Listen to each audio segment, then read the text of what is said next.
me resultaría imposible dialogar con Felipe Fernández Armesto por cosas que ya se han dicho, por realmente la erudición apabullante de este libro y de todos sus libros. Yo soy un historiador muy convencional, que sigo un orden de historia política, historia de relaciones internacionales, la Edad Media, la Edad Moderna, el rango, la ambición y la materialización del pensamiento de Felipe Fernández Armesto va mucho más allá de todo eso.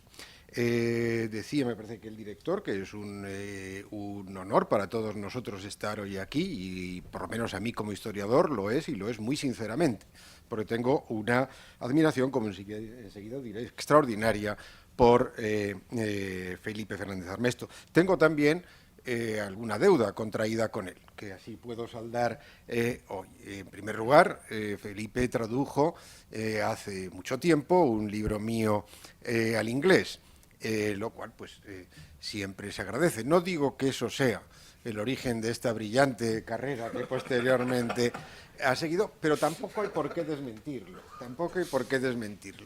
En cualquier caso, pueden ustedes imaginar que siempre para cualquier historiador que se le traduzca a otro idioma, más en este caso a un idioma historiográficamente más universal que el nuestro, como es el inglés, pues fue una satisfacción máxima. Nosotros nos habíamos conocido previamente, coincidimos, no intensamente, pero ocasionalmente en Sant Antònia y en Raimon-Car. Procedemos casi de ese mismo tronco, y luego hay, como él ha subrayado también en un artículo que yo he agradecido también muchísimo yo tengo varios años más que Felipe Fernández Armesto, aun siendo de la misma generación, pero yo estoy en la edad crepuscular, construyendo el panteón, y por tanto en esos panteones que se construyen suele haber, los amigos hacen libros de homenaje por la jubilación, etcétera, y en el libro, ese libro de la jubilación, colabora también Felipe Fernández Armesto, que hace un artículo como es el inteligentísimo sobre los problemas y dificultades, y al mismo tiempo que le produjo la traducción de ese libro mío de Franco, y eso le permite además pues hablar de Franco, de España, de muchas cosas y de las dificultades que tienen las traducciones, y ha hecho muy bien la editora en hablar del traductor, yo voy a decir su nombre, Guillermo Ortiz, porque tienen un mérito extraordinario en los traductores, dada no sé si Felipe está de acuerdo conmigo, la intimidad de las lenguas, que siempre hay matices y sutilezas que hacen extraordinariamente difícil la precisión y la exactitud en la traducción. En cualquier caso, yo estaba, como les digo, en deuda con Felipe por la traducción y por el artículo al que me he referido. Hay alguna cuestión de tipo alérgico, cosa que no tengo nunca, pero de una planta o algo. No es que me encuentre enfermo, sino, digo, si me falla la voz, pues se ahorrarán ustedes unos minutos, pero espero que no. Por lo menos quería decir, dado que el director de la Fundación ya ha trazado un perfil académico de Felipe Fernández Armesto, entrar directamente en dos cosas: en la historiografía de Fernández Armesto, para justificar lo que he dicho, de que el diálogo con él, por lo menos para mí, me resultaría extraordinariamente difícil, y para valorar, aun cuando voy a repetir algo de lo que ya se ha dicho, su último libro, el que nos convoca hoy, Un pie en el río, que habrán adivinado ustedes que tiene un título derivado de Heráclito, y que tiene esa paradoja que seguramente todos ustedes han vivido siempre, que es que cuando ponemos un pie en el río, ese río nunca es el mismo. Y uno dice, creemos que el Ebro es igual a sí mismo, cada segundo que pasa es siempre distinto a sí mismo, no es la misma agua, es otra agua distinta. Bueno, y por tanto la idea de cambio y de evolución está ya pues presente, es la interrogante que quiere hacerse en ese libro Felipe Fernández Armesto. Pero he dicho ya erudición apabullante, y quería hablar por qué valoramos tanto a Felipe Fernández Armesto los historiadores, por lo menos quien les habla, y yo creo que la historiografía internacional indudablemente. Diría por 4 o 5 puntos. Primero, por la amplitud de conocimiento y la profundidad de análisis. He dicho erudición apabullante, el objeto de trabajo de Felipe Fernández Armesto es la humanidad en su totalidad, realmente.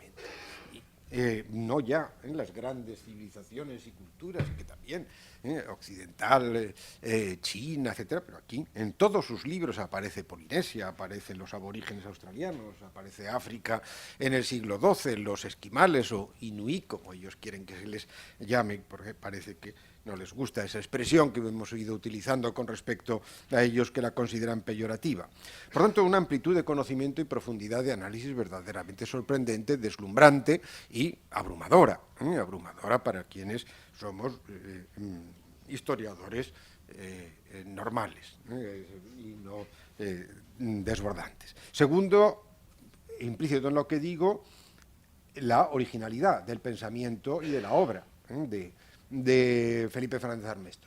Es una perspectiva nueva lo que él hace, una perspectiva radicalmente nueva. Llamémosle perspectiva global, ecológica, pero ese diálogo permanente en todas sus obras entre el hombre y la naturaleza, como objeto y sujeto de todo su trabajo, pues, repito, pues no es la historia de las relaciones internacionales, la historia del pensamiento de las ideas, la historia del Estado X, del imperio, de un imperio, de otro, de conflictos, de hechos inmediatos, de historia política o demográfica, es todo, porque todo lo requiere, pero desde una perspectiva verdaderamente nueva, que exige erudición y que exige, y ya apunta también, porque es un pensamiento y una obra muy coherente, a la enorme imaginación que Felipe Fernández Armesto arroja y echa en sus libros y sobre los temas que él ha ido definiendo.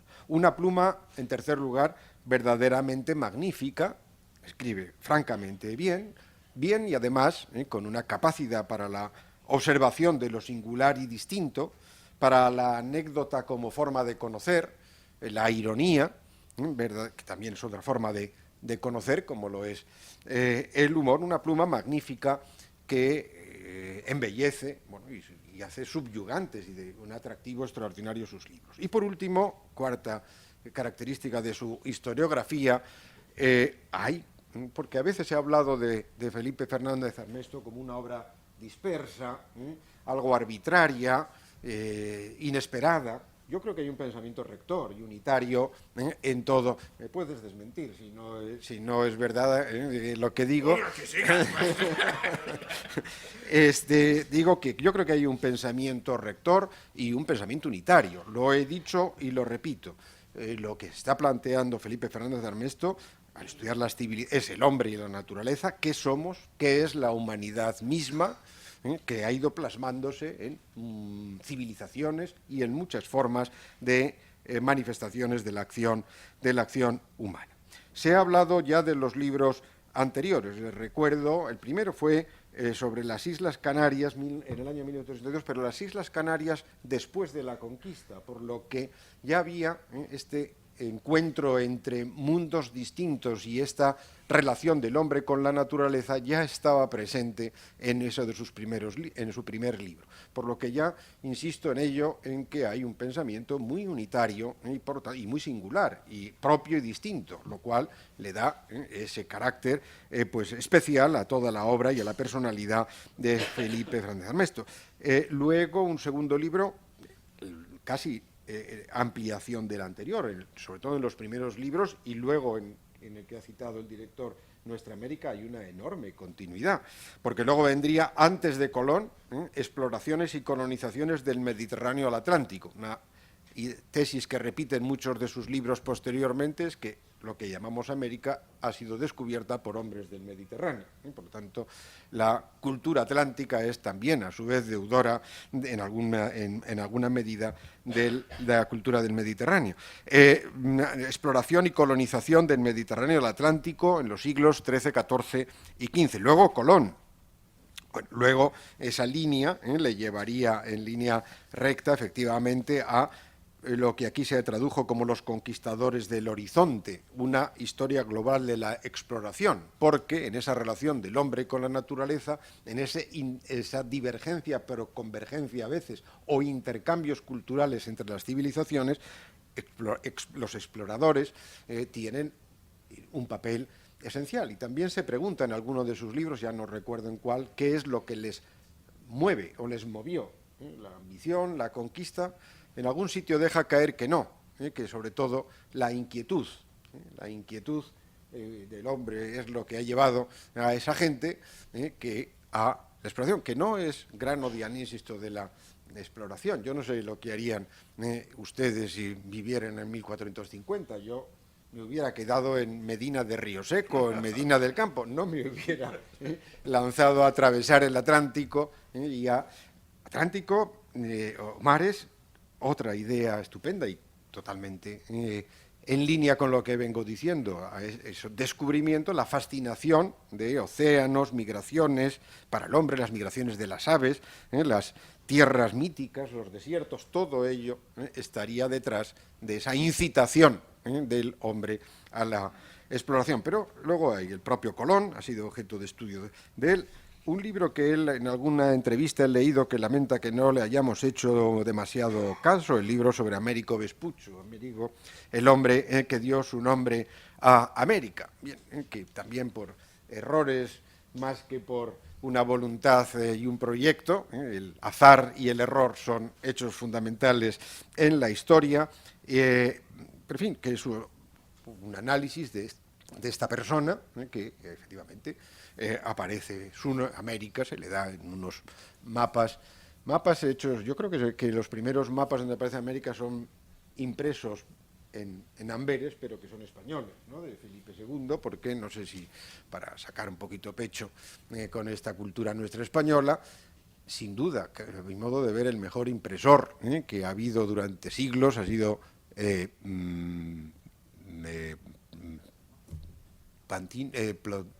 Plontino, o ¿cómo se llama? El impresor de Felipe II en Amberes.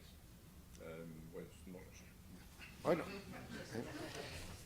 yo debería saberlo, habiendo sido director de la Biblioteca Nacional y hay grandes colecciones. Se me ha ido el nombre, es Pantino o Plantino, ¿no? Plantino debe ser. Bueno, es magnífico. Sí, Plantin o Plantino, ¿no?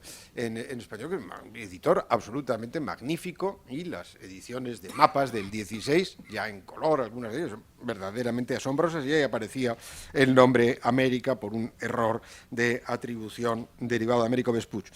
Civilizaciones, el subtítulo del libro de Civilizaciones, la lucha del hombre por controlar la naturaleza, ese gran tema de Felipe Fernández Armesto, Milenio, una historia de los últimos 1000 años, donde tenía esta idea que también es recurrente en él, a propósito de las distintas civilizaciones y de las divergencias, diversidades y encuentros y comunicaciones entre las civilizaciones, que esto de la civilización occidental, pues que es un hecho efímero y pasajero, ¿no? Es decir, que en realidad es un pequeño momento en la historia de la humanidad entre etapas de hegemonía china. Una que es hasta el año 1000 y otra que vendrá o que ha empezado ya. Bueno, eso puede ser una expresión provocadora, la idea de que hay otras civilizaciones y que esas otras civilizaciones han tenido, hay esos intercambios culturales de descubrimientos o científicos o de otro tipo entre las civilizaciones, son la esencia misma de la historia, pues es, como digo, parte de todo este pensamiento tan rico y tan interesante de Felipe Fernández Armesto. Todos los libros de Felipe Fernández Armesto, que son una quincena, etcétera, son muy buenos y, desde luego, yo no dudaría en definir 5 o 6 de ellos como verdaderas obras maestras. Repito, perspectiva nueva y la humanidad en su conjunto, el hombre y la naturaleza, el conocimiento y la conquista de la naturaleza como temas fundamentales, como, digamos, de la misma manera que el de esa afirmación y de la diversidad y complejidad de la propia evolución, progreso de la humanidad y de las civilizaciones. Entro, para no abrumarles excesivamente, en el libro que hoy nos convoca, pero añado tal vez, ya muy telegráficamente, 4 puntos. Es lo mismo que les acabo de decir, pero dicho de otra manera. Pero recuerden, por lo menos, en esa obra, para entender también el libro que ahora Un pie en el río. Perspectiva no eurocéntrica, sino la simultaneidad de civilizaciones y de hechos en la historia. En segundo lugar, intercambios culturales, lo he repetido bastantes veces, como motor del cambio histórico. De ahí los viajes transcontinentales, las exploraciones, la expansión del pensamiento científico. Esos son, y muchos más, intercambios culturales. En tercer lugar, y esto sí que nos lleva enseguida al último libro, existencia además del hombre, de otros seres morales, de otros seres culturales en el universo, tema que aparece de manera muy destacadamente en Un pie en el río, y 4, que le decía el director, en la obra, además de lo que acabo de decir, historiográfica de Felipe Fernández Armesto, hay preocupaciones filosóficas de tipo evidente. Hay un libro en él sobre la verdad, cómo las distintas culturas han definido o han querido definir en lo que ellos consideran como verdad, pero preocupaciones filosóficas por la condición humana, por la naturaleza, por el cambio, la diversidad, los límites de la evolución. ¿Por qué cambia el hombre? ¿Qué ha hecho y hace que el hombre haya ido cambiando? Por eso hay civilizaciones distintas a lo largo de la historia. Ese es precisamente el tema de Un pie en el río, sobre el cambio y los límites de la evolución, que es como dice el subtítulo, cómo cambian o han ido cambiando nuestras vidas, la humanidad. Un tema enorme, por cierto, y de una ambición verdaderamente extraordinaria. No es analizar las elecciones del Frente Popular en febrero de 1936, que es lo que hacemos los demás. ¿Por qué las culturas son distintas? Es la pregunta que se hace Felipe en su último libro. ¿Por qué las culturas cambian y de qué forma a lo largo de los siglos? Decía el director que el de la Fundación que esa respuesta exige conocimientos excepcionales, y esos conocimientos excepcionales afloran literalmente en este libro. Historia, ciencia, biología, zoología, antropología, añadan lo que ustedes quieran, y todo con una autoridad y una soltura. Se mueve Felipe Armesto en todo ello con una autoridad y con una soltura verdaderamente admirables. El libro tiene 8 capítulos, pero les cito los que a mí me parece que definen mejor en la estructura misma del libro. El libro es muy coherente, los 8 son imprescindibles, pero creo que el espíritu y la intención y el proyecto de este libro queda perfectamente definido en los títulos de 5 capítulos y en 2 frases que me he quedado con ellas y que deberían grabarse y citarse reiteradamente, por lo que diré. Los 5 capítulos, decía, son, bueno, la cuestión del cambio, la frustración de la ciencia, ¿sí? La ciencia no puede explicar necesariamente este cambio, los límites de la evolución, el animal imaginativo, el hombre es un animal imaginativo y por tanto la imaginación va a ser una de las claves de su respuesta a la naturaleza y a los desafíos de la naturaleza. Y el último capítulo, rumbo al planeta de los simios, porque la idea sería que, como acabo de decir, hay otros seres culturales y morales. No está nada descartado que esas otras especies culturales que nos acompañan puedan desarrollar también con el tiempo un dominio sobre la naturaleza. Hasta ahora no lo han hecho porque a lo mejor no les ha sido necesario. El hombre sí, ya diré enseguida por qué le ha sido necesario esa conquista de la naturaleza de la manera que lo ha hecho, pero ¿quién dice que no lo hagan también otras especies y el día de mañana pues este sea un planeta no solo de hombres, de simios y tal vez predominantemente de simios? Las 2 frases que les quería decir que me parecen extraordinariamente expresivas de las tesis de este libro es: la historia no es una extensión de la biología. Por lo tanto, no, lo que ocurre no es porque haya algún tipo o de condicionamiento biológico o de condicionamiento genético del hombre. Creo que ha habido, eso no lo dice Felipe, pero creo, aproximadamente que hemos sido unos 70.000 millones los que hemos pasado por aquí. Nuestros códigos genéticos son prácticamente iguales, las diferencias son mínimas. Y vean ustedes la diversidad verdaderamente incontenible e indescriptible de todos y cada uno de nosotros y de las civilizaciones, culturas, países, lo que como le queramos llamar. Prácticamente ninguna diferencia genética entre los 70.000 millones de individuos que ha habido, y fíjese, la variedad formidable y la diversidad de materializaciones de la acción de esos 70.000 millones en la historia en la Tierra. La historia no es una extensión de la biología, página 197 del capítulo Los límites de la evolución. Y la segunda frase, también creo que la resume muy bien este libro, la imaginación es el motor de la cultura. Página 214 del capítulo El animal imaginativo. Por tanto, y voy terminando para darle la palabra a él y no abusar de su tiempo. En el libro hay una parte de una constatación de la diversidad y cambio que ha ido ocurriendo en la historia. El hombre ha creado distintas civilizaciones. La ciencia no puede, lo que entendemos por ciencia, pero sobre todo la teoría de la evolución de Darwin o las teorías genéticas, la teoría de la evolución, de la adaptación al medio, no puede explicarlo esa, digamos, diversidad y evolución y cambio. La clave está en el dinamismo de la cultura, el hombre es un animal imaginativo, la imaginación es el motor de la cultura y el cambio. Esto a su vez, si esto es así, requiere y le ha exigido a él constatar, afirmar dos puntos paralelos.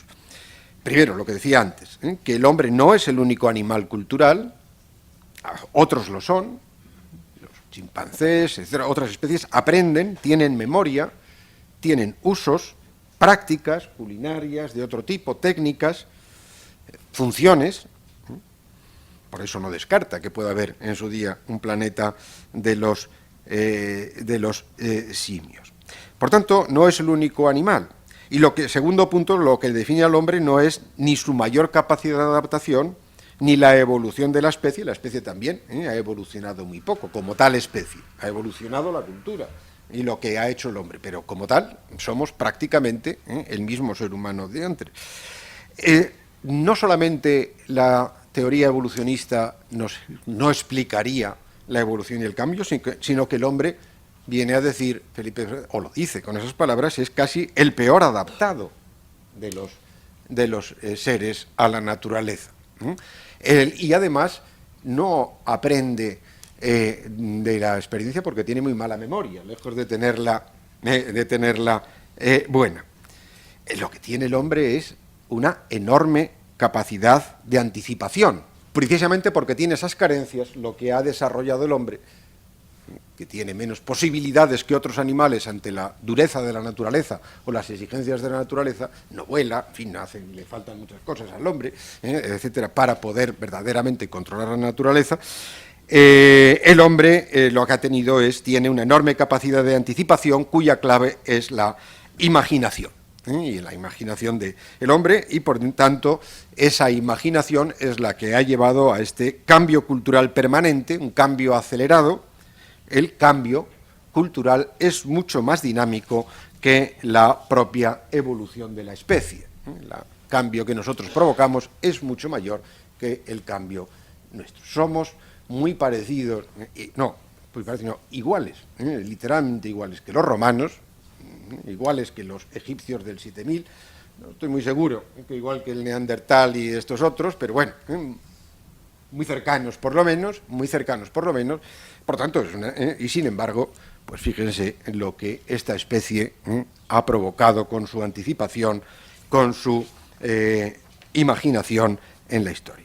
Un libro, pues, que combina historia y ciencia, que aspira a una explicación, como acabo de decir, clara, precisa, concreta, casi unilateral, muy estimulante, muy provocador, sin duda polémico, como todos los libros de Felipe Fernández Armesto, casi todos, siempre no se atreve el crítico a entrar, porque reconoce de inmediato el desbordamiento de conocimientos que pone en sus libros Fernández Armesto, pero siempre luego hay una frase de algún tipo muy hábil de Felipe, que sí da lugar a la polémica o a la provocación, y entra uno a, digamos, a debatir con él. Decía admirablemente escrito con claridad y amenidad subyugantes, por lo que es no solo un placer, un honor estar aquí con uno de los colegas, yo diría, internacionalmente más distinguidos de nuestra profesión de la historia en este momento.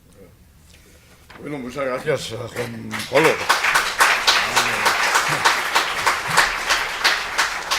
Es que no me había dado cuenta de lo interesante que eran mis libros. Y no sé si cuando muera yo mereceré una necrología, pero espero que en el caso de que sí, que la escribas tú. Y gracias también, Amadeo, a todos ustedes por su presencia. Es una gran satisfacción estar aquí ante ustedes.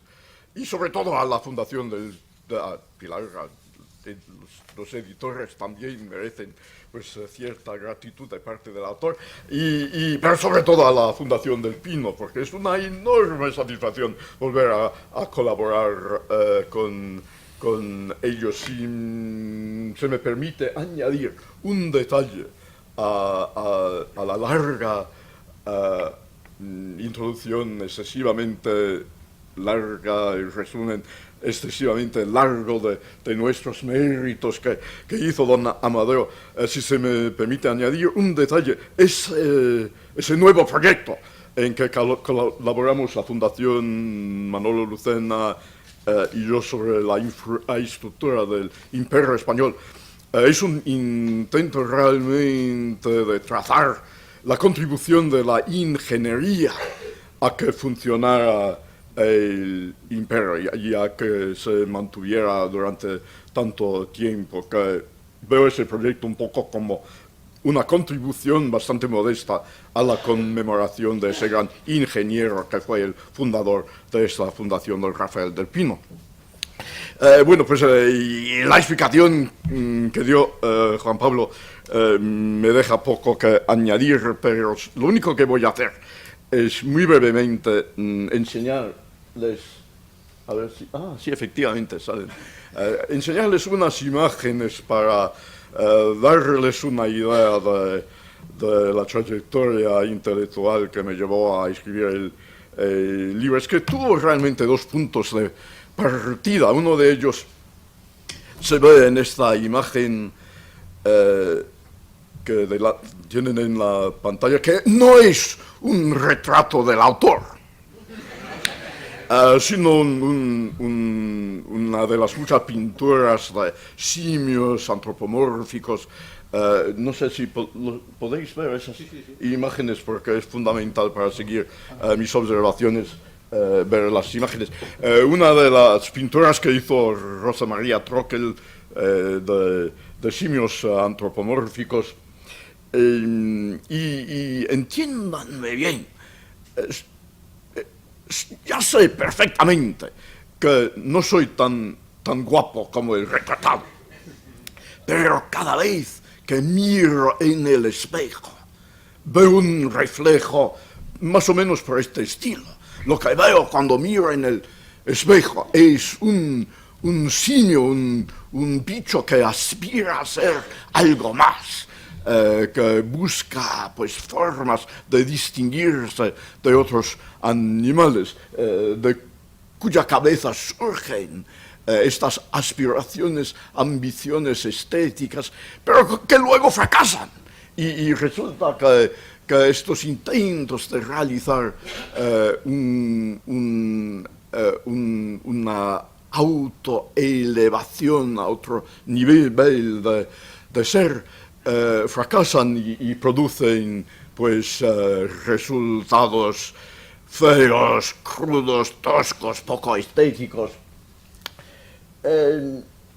Y ese tipo de reflexión sobre mis propios defectos como animal me han llevado a pensar que si queremos entender nuestra especie, tenemos que hacerlo mediante comparaciones con otras especies y sobre todo las especies que más se parecen a nosotros, que son nuestros primos primates y fundamentalmente los simios.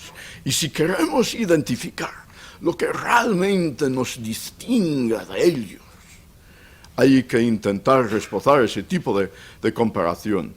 Y lo que me llama la atención cuando hago eso es que no nos distingue nada de lo que tradicionalmente se supuso, sino el hecho de que tenemos un abanico, una gama amplísima de culturas distintas, que no somos la única especie cultural en el mundo, pero sí somos la especie que más cultura que tiene. Y allí el problema que realmente quería abordar en el libro. Y el segundo punto de partida fue esto. La merienda de los chimpancés, que les demuestro mediante un juguete de los años 50 que me lleva a mi propia niñez, cuando vivía cerca del Parque Zoológico de Londres, donde se me llevaba a menudo y donde todas las tardes a las 4:30 se celebraba esa ceremonia de la merienda de los chimpancés y literalmente solían ponerles tartas y tazas de té y sándwiches y los chimpancés se sentaron a merendar. Y el resultado fue un caos tremendo, porque derramaban el té, utilizaban las tartas como misiles, y nosotros los niños nos quedábamos allí alrededor, riéndonos. Lo que ahora pues me parece una ofensa contra la dignidad de los chimpancés y efectivamente ya se consideraría políticamente muy incorrecto y el resultado es que en todo el mundo angloparlante esa antigua ceremonia se ha cancelado y no se volverá a celebrar, supongo.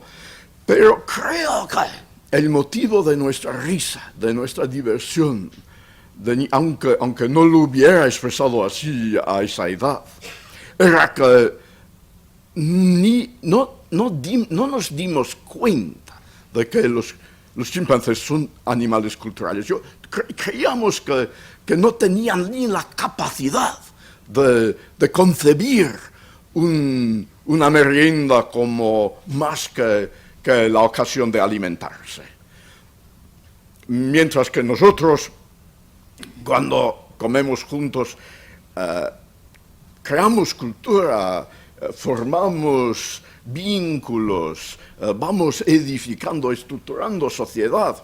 Y creíamos que los chimpancés eran incapaces de esto. Pero ahora estamos muy conscientes de que no es así, que los chimpancés y muchos otros animales tienen cultura en el sentido de que tienen comportamientos, conducta, prácticas que se aprenden por aprendizaje y que no surgen de los instintos.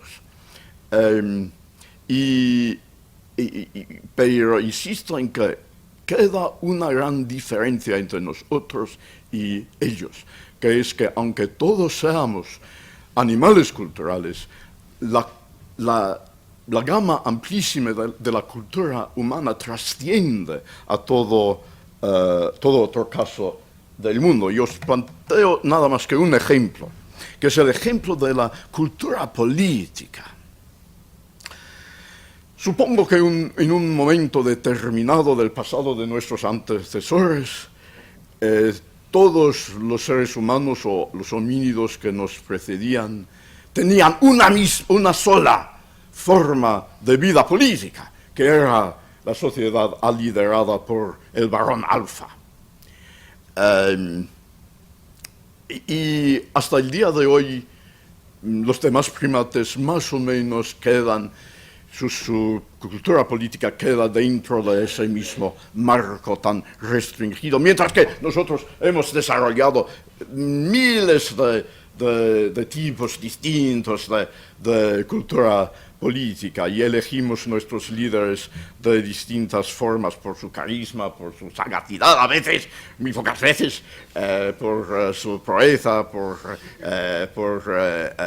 dinásticamente en algunas cosas. Mientras que en el mundo de los demás primates solo existe una cultura política, menos en dos casos, uno de los cuales están viendo en la pantalla, que es una imagen de un chimpancé, a quien los primatólogos llamaban Mike, quien en Tanzania, en un sitio dentro del campo de investigación de la famosa primatóloga Jane Goodall, se enfadó. Ese Mike fue un chimpancé, bueno, pues con quien puedo simpatizar, físicamente débil, pero pues con unas pretensiones intelectuales tremendas. Y ese Mike, a pesar de su debilidad física, pues perdió la paciencia para con el varón alfa. E inició la primera, y por lo que sepamos por ahora, la única revolución política en la historia de los chimpancés, robándoles a los primatólogos unas latas grandes que empleaba como timbales, yendo por la selva, haciendo un ruido tremendo y ampliando así su agresividad. Y como consecuencia, el varón alfa se asustó tanto que cedió el mando al chimpancé débil, que luego pues mantuvo su liderazgo sobre el tribu durante 6 años seguidos. Pero con esta excepción no conocemos ningún otro caso del desplazamiento del varón alfa en la política chimpancesa, y así que es una muestra de este hecho de que nosotros vamos multiplicando cultura, mientras que los demás animales culturales quedan pues sumergidos en unos nichos culturales muy estrechos.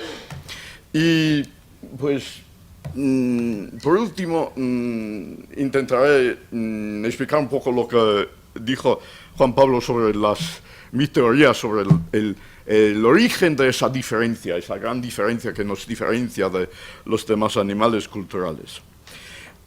Y atribuyo esa diferencia a los efectos de la imaginación, no a los genes, no al medio ambiente ni a nuestras respuestas a cambios medioambientales, ni a la evolución en ningún sentido. En el libro es que dedico páginas aburridísimas en contra a todas las teorías de tipo evolucionista sobre el asunto, pero pues, si nos referimos solamente al contenido positivo del libro, apuesto por esta teoría mía de que el cambio social el cambio cultural es producto de nuestra imaginación, que todo lo que hacemos empieza con ideas, empieza con formas por las cuales imaginamos un mundo distinto del que habitamos.